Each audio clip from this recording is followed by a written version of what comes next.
누가복음 10장 25절. 어떤 율법사가 일어나 예수를 시험하여 가로되, 선생님, 내가 무엇을 하여야 영생을 얻으리까? 예수께서 이르시되, 율법에 무엇이라 기록되었으며 내가 어떻게 읽느냐? 대답하여 가로되, 내 마음을 다하며 목숨을 다하며 힘을 다하며 뜻을 다하여 주 너의 하나님을 사랑하고 또한 내 이웃을 내 몸과 같이 사랑하여 하라 하였나이다. 예수께서 이르시되, 내 대답이 옳도다. 이를 행하라. 그러면 살리라 하시니.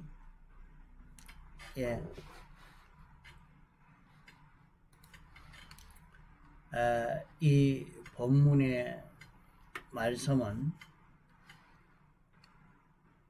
율법사가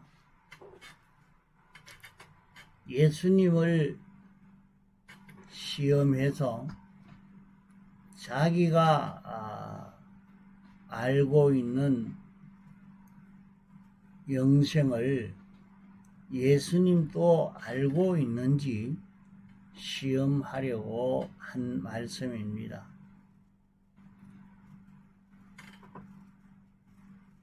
이 말씀을 우리가 일시 그 환경이나 그 사정으로 인해서 이렇게 시발된 것이라 생각해서 그 당시에 이런 환경과 입장이 되어서 이렇게 질문하게 되고 답하게 되어졌다, 이렇게만 생각하는 것은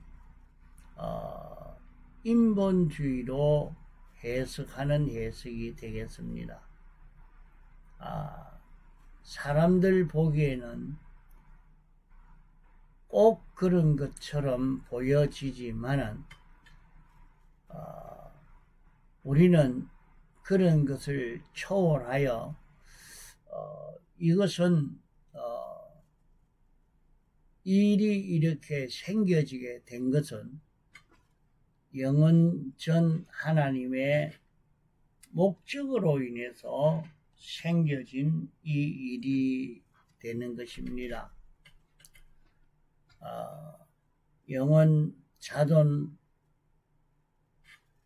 완전하신 전지전능의 하나님이 당신의 주권 의지로 예정하신 그것을 하나님의 주권 능력으로 성취하시는 이 일인 것입니다. 하나님이 예정하시고 예정하신 이 일을 하나님이 주권 능력으로 이루시는 이 일인 것입니다. 여기 성경에 이렇게 기록된 것은 천지는 없어져도 하나도 획 하나도 없어지지 않는 이런 말씀으로 보정하신 것은 이 역사적 사실이 무슨 변동되지 않고 유지함을 말하는 것이 아니고 이것이 우리의 생사를 결정하고 생사가 이루어지는 도리를 말씀한 것이기 때문입니다. 이러므로 이 성경을 통해서 우리에게 구원의 길을 가르쳐 주시기 위해서 하나님이 이러한 역사를 예정하시고 또 이 예정을 성취하시고 그리고 이 역사적 사실을 기록해서 성경으로 우리에게 주신 것입니다. 그러므로 율법사가 자기 마음으로 제 생각으로 그 당시의 형편을 따라서 말한 것이 아니고 하나님의 영원전 절대적인 계획을 따라서 이루어져서 오늘 우리에게 구원의 도리로 주신 말씀입니다.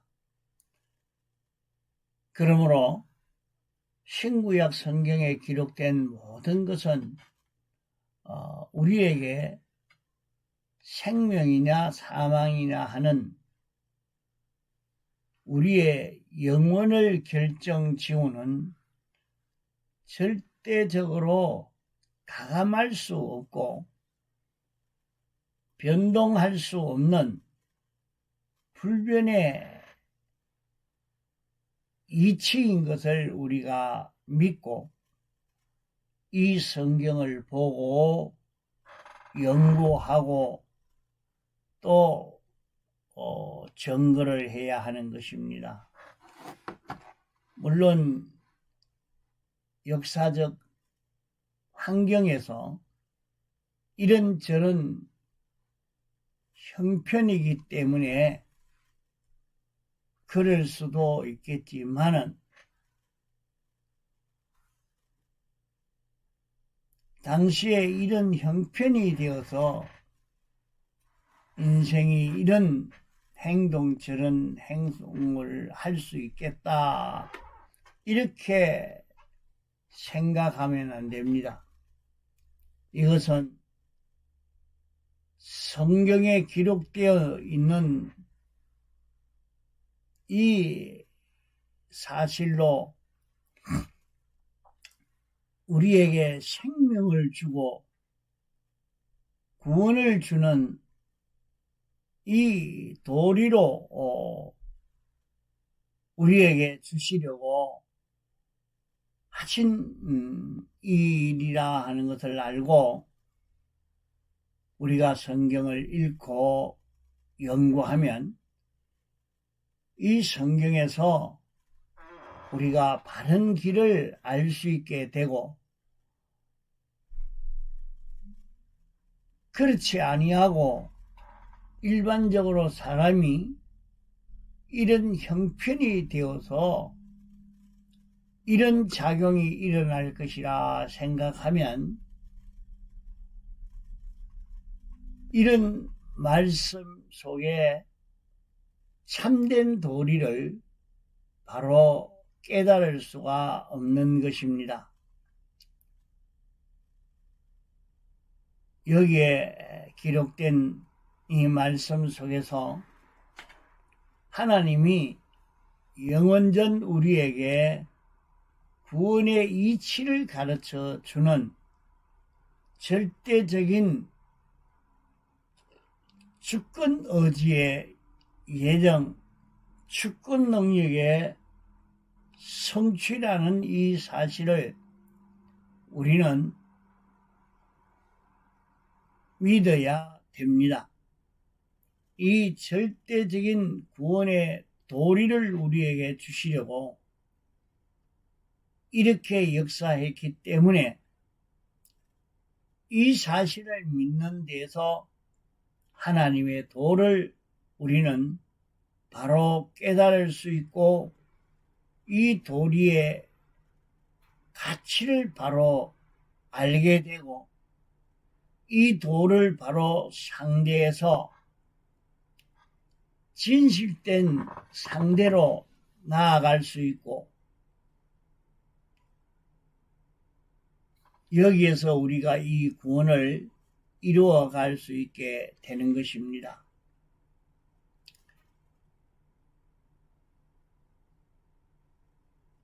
여기 율법사가 예수님에게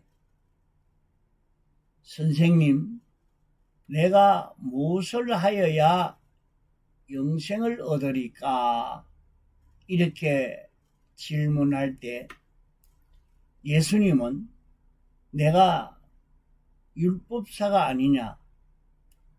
율법에는 무엇이라 기록되었으며 너는 어떻게 읽느냐 하니까 율법사가 대답하여 내 마음을 다하며 목숨을 다하며 힘을 다하며 뜻을 다하여 주 너의 하나님을 사랑하고 이웃을 내 몸같이 사랑하면 영생이 이루어집니다.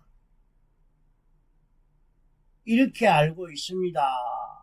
하니까 예수님께서 내가 바로 알았다. 그대로 행해라. 그러면 살리라 하신 말씀은 영생을 이루게 된다 하는 말입니다. 그러면은 영생을 이루는 방편, 율법사가 성경에 기록한 이것을 보고 깨달은 것이나 주님이 율법사의 대답에 대해서 내가 옳다, 이를 행해라, 그러면 살리라 말씀하신 것은 영생을 이루는 이 길은 이 길 외에 다른 것이 없는 것을 확정지어 놓은 이런 말씀인 것입니다. 영생을 이루려고 하면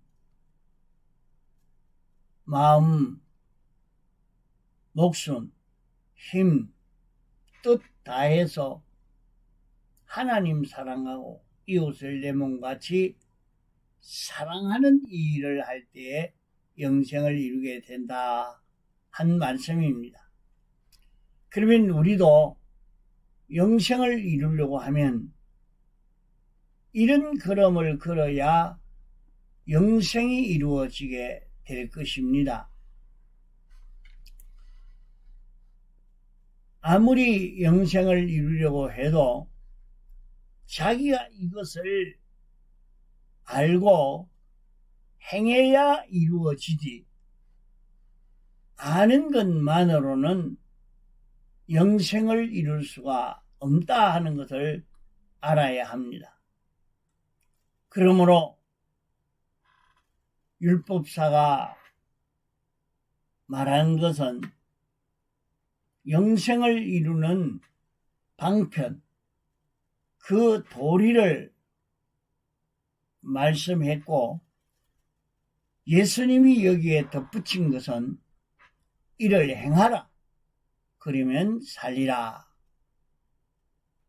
그저 알고만 있는다고 영생이 이루어지는 것이 아니고 마음 다하고 목숨 다하고 힘 다하고 뜻 다해서 하나님과 이웃을 사랑하는 이 일을 할 때에 여기에서 영생이 이루어진다 하는 것입니다. 그러면 영생은 무엇인가? 영생이라는 것과 생명이라는 것은 다른 것입니다. 영생은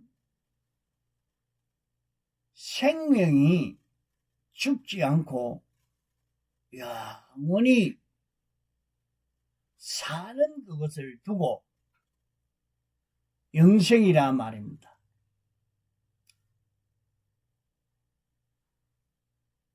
그러면 우리에게는 생명이 있는데 우리가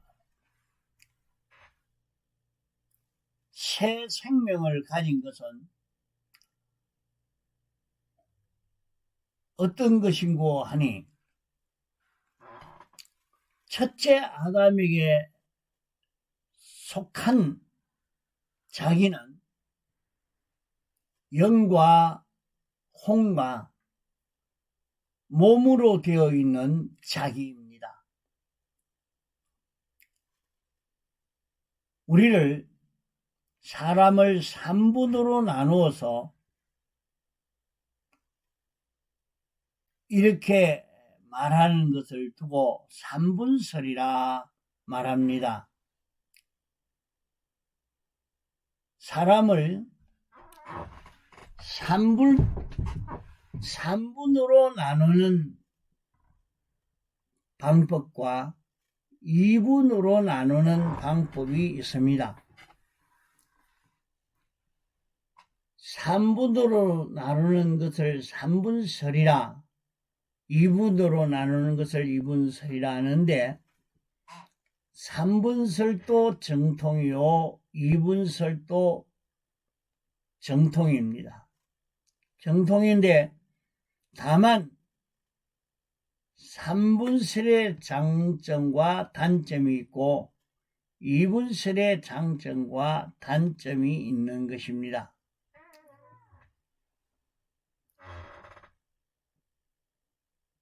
사람을 영과 육으로 나누어 보는 것은 첫째 아담으로 말미암아 우리의 영육이 되어졌습니다.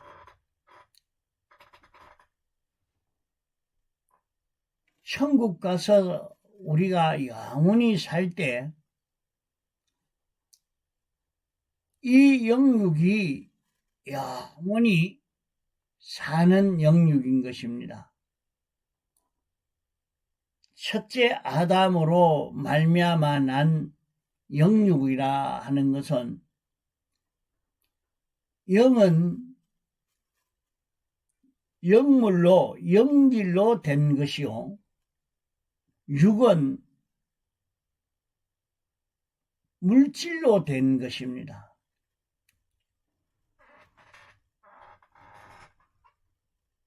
영은 물질계 안에 있는 것이 아니고 영계에 속한 영질로 이루어진 이 존재요, 육은 우리의 마음과 몸을 가리켜서 육이라 하는데 물질로 만들어진 이 존재인 것입니다. 그러므로 사람을 2분설로 나누는 것은, 사람은 영이 있고 육이 있다, 이렇게 2분으로 나누는 이것을 2분설이라 합니다. 2분설을 바로 깨달으면 마음과 몸은 물질에 속했고 영은 영질이요 영물에 속한 것이라, 이렇게 확실히 영과 육을 구별하는 데는 장점인 것입니다. 그러나 단점이 무엇인고 하니, 영육으로 이렇게 구별하는데 사람들은 영과 육에 대한 이 구별을 영육이 다 땅에 속한 것으로 알아서 영은 마음이 영으로 이성이나 정신이라 하는 이것을 이성이나 정신을 영으로 이렇게 생각한단 말입니다. 이렇기 때문에 영계에 속한 영물인 이 영을 사람들이 발견하지 못하고 심실인 육만 가지고 영육이라 이렇게 알고 깨닫기 때문에 영을 바로 발견하지 못하는 그런 단점이 있습니다. 성경에는 영이 있다고 말을 하지만은 그 영이 마음이 아닌 영인 것입니다. 마음이 아닌 영이 있다 하는 이 깨달음은 과거에는 없었습니다. 마음이 영이요, 영이 마음이다. 이렇게 깨닫고 생각하고 그래서 모든 안 믿는 사람도 영이 있는데 그 영을 마음으로 생각하고 그렇게 많이 표현을 하고 이렇게 한 것입니다.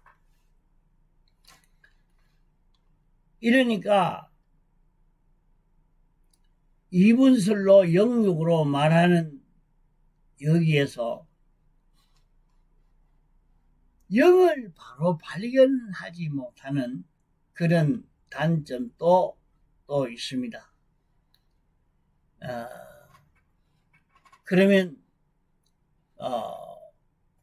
삼분설은 무슨 장점이 있느냐 하면 영계에 속한 것은 영이고 혼과 몸은 물질에 속한 것이라. 그러면 짐승도 혼이 있습니다. 사람도 혼이 있고 마음이 있단 말입니다.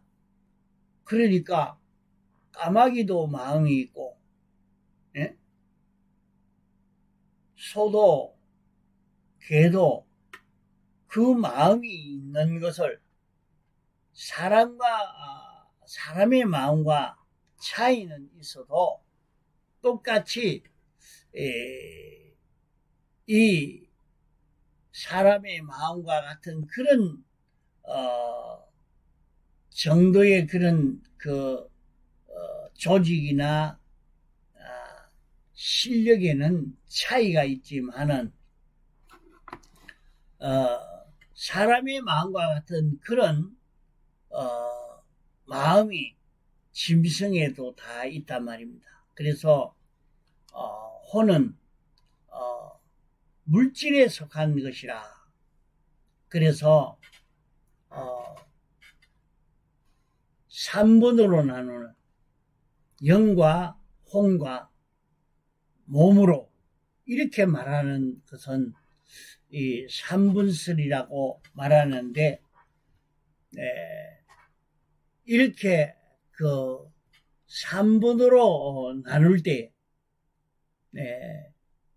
이 육이 뭐냐, 이것을 확실히 바로 우리가 깨달아 갈 수가 있겠죠. 그런 중에 또 이 단점이라고 하면 혼과 영이 하늘에 속한 것이라 이렇게 미혹되는 그런 단점도 있습니다.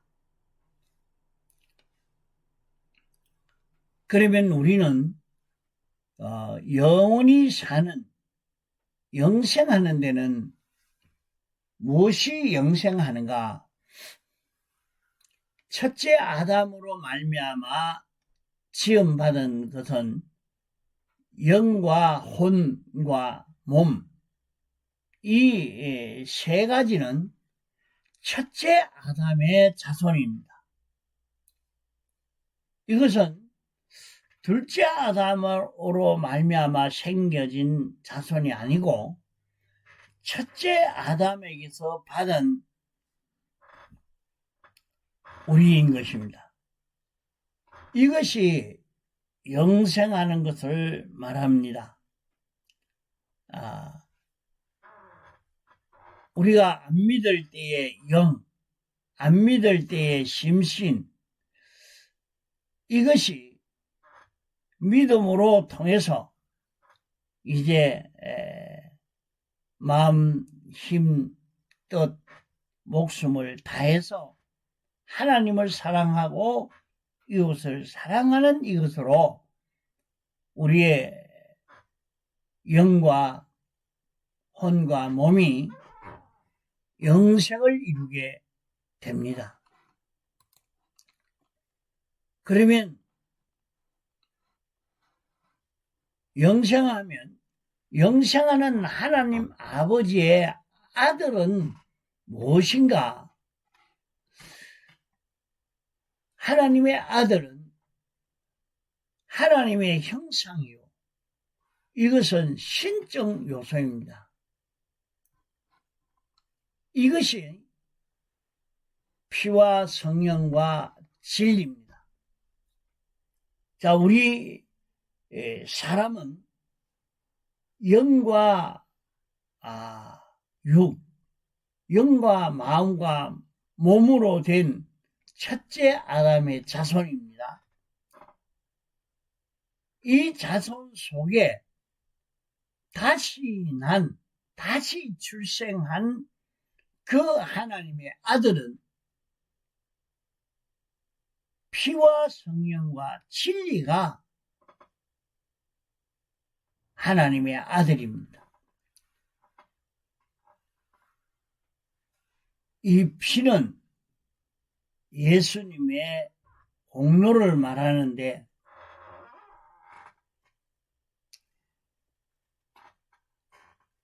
이것은 예수님이 우리 대신 죄를 이겨 당신이 죽으심으로 죄에서 해방시켰고 사망에서 해방시켰고 악령에게서 해방시킨 것입니다. 이래서 하나님의 공심판을 통과할 수 있게 했고 하나님에게 완전 순종으로 의를 완성하셨고 하나님과 더불어 화친을 이루어서 이제 영원히 영생할 수 있는 완전한 생명을 창조한 것입니다. 이 생명이 우리 속에 새로 잉태되게 된 이것이 중생입니다.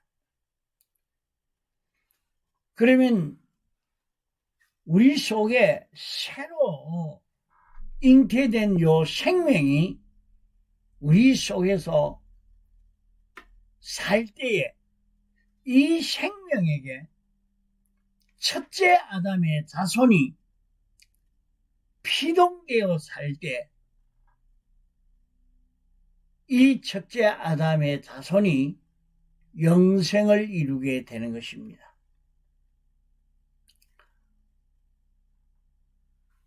그러면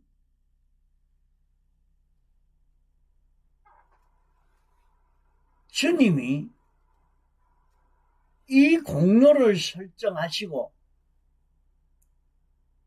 이 공로를 완성해서 우리 속에 새로 이 생명이 잉태되고 잉태된 생명이 이제 사는 요 잉태된 생명이 살 때에 그 생명에게 피동되어 움직이면 그것은 영생이 됩니다.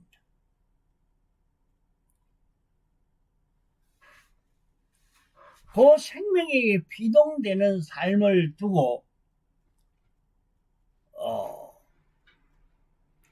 이렇게 생명에게 피동되어 살려고 하면 마음 다하고 힘 다하고 뜻 다하고 목숨 다해서 주님 사랑하고 이웃을 사랑함으로 사는 여기에서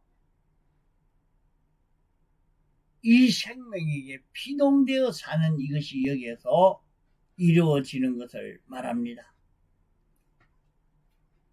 시간이 많이 가서 단번에 다를 배우지 못하고 여기까지만 배우고 우리에게 이런 영생하는 생명이 잉태되었으니까 이 생명이 사는 이 자기가 되어서 영생을 이루어가는 우리가 되도록 해야 되겠습니다. 통성으로 기도하시다가 자유하시겠습니다.